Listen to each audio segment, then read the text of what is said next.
میرا جسم میری مرضی، میرا جسم میری مرضی، میرا جسم میری مرضی۔ وہ جب تک درد دینے والا عذاب نہ دیکھ لیں اس کو نہیں مانیں گے۔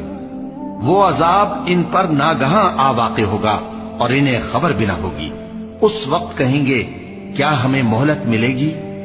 تو کیا یہ ہمارے عذاب کے لیے جلدی مچا رہے ہیں؟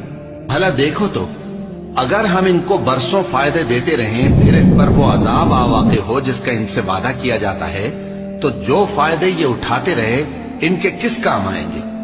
اور ہم نے کوئی بستی ہلاک نہیں کی مگر اس کے لیے خبردار کرنے والے پہلے بھیج دیتے تھے تاکہ یاد دلا دیں اور ہم ظالم نہیں ہیں۔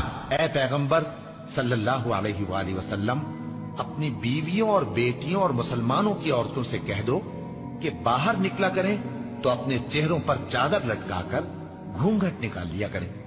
یہ چیز ان کے لیے موجب شناخت و امتیاز ہوگی تو کوئی ان کو ایذا نہ دے گا، اور اللہ بخشنے والا ہے، مہربان ہے۔ اور مومن عورتوں سے کہہ دو کہ وہ بھی اپنی نگاہیں نیچی رکھا کریں اور اپنی شرمگاہوں کی حفاظت کیا کریں، اور اپنی آرائش یعنی زیور کے مقامات کو ظاہر نہ ہونے دیا کریں مگر جو اس میں سے کھلا رہتا ہو۔